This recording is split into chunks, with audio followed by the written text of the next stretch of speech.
Hey everyone! Today we're diving deep into the archives of history to uncover some truly epic leadership fails. Let's be honest, we all secretly enjoy a good train wreck, as long as it's not our own, especially when it involves crowns, empires, and a hefty dose of ego.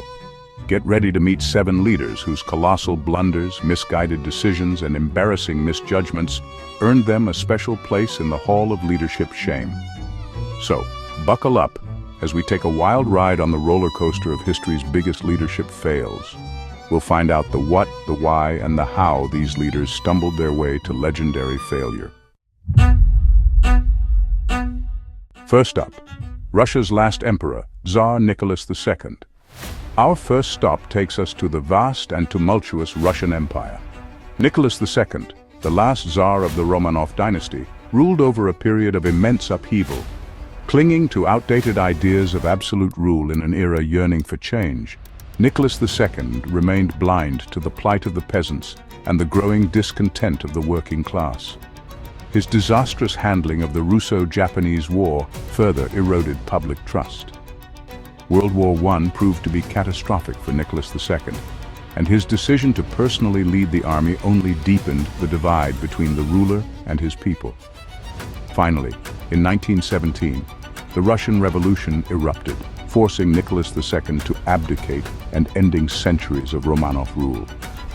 Imprisoned and eventually executed, Nicholas II's reign serves as a stark reminder that even absolute power cannot withstand the tides of history. Next up, the Sun King's unfortunate heir, Louis XVI. From Russia, we travel to the opulent Palace of Versailles in France. Louis XVI, the last absolute monarch of France, also faced a date with destiny. Ascending to the throne in 1774, Louis XVI inherited a nation on the verge of financial ruin. Despite his good intentions, he proved woefully ill-equipped to navigate the political and economic turmoil engulfing France. As bread prices soared and calls for reform intensified, Louis XVI's indecisiveness only fueled the flames of revolution. Tried for treason and found guilty, Louis XVI met his end at the guillotine in 1793. The Sun King's heir ultimately became a victim of his own ineptitude and the changing tides of history. Third on our list, the return to normalcy president, Warren G. Harding. In the United States, Warren G. Harding, elected on a promise of a return to normalcy in 1920, presided over an administration riddled with scandal. More interested in poker and parties, Harding surrounded himself with his buddies. The Teapot Dome scandal, involving the illegal leasing of government oil reserves for bribes, became emblematic of his administration's corruption. While Harding himself was not directly implicated, his failure to control his corrupt cronies tarnished his legacy. Harding died in office in 1923, before the full extent of the scandals came to light. His presidency serves as a cautionary tale about the dangers of cronyism and the importance of presidential accountability. Number 4, the man who tried to appease Hitler, Neville Chamberlain. British Prime Minister Neville Chamberlain became synonymous with the failed policy of appeasement. The 1938 Munich Agreement, ceding the Sudetenland region of Czechoslovakia to Germany, was a fatal miscalculation. Less than a year later, Germany invaded Poland, plunging Europe into World War II. Forced to resign in 1940, Chamberlain's legacy stands as a stark reminder that diplomacy without strength is a recipe for disaster. Fifth on our list, the dictator who bankrupted a nation, Ferdinand Marcos.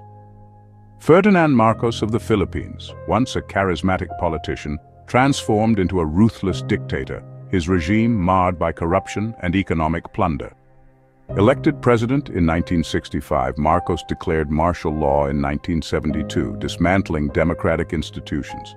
During his 2-decade rule, his cronies amassed vast fortunes while the Filipino people suffered. With billions of dollars siphoned off, the Philippine economy floundered. The 1986 People Power Revolution forced Marcos into exile, leaving the Philippines in ruins. His rule serves as a stark reminder of the devastating consequences of corruption and the enduring power of the human spirit to resist tyranny. Number 6. The Emperor with a Taste for Excess, Jean-Bédel Bokassa. Jean-Bédel Bokassa of the Central African Republic crowned himself emperor in a lavish coronation ceremony. However, beneath the pomp and ceremony lay a dictator known for paranoia, brutality, and economic incompetence. Bokassa reportedly spent a third of his country's budget on his coronation, while his people lived in poverty. His cruelty knew no bounds, with allegations of feeding opponents to crocodiles and participating in massacres.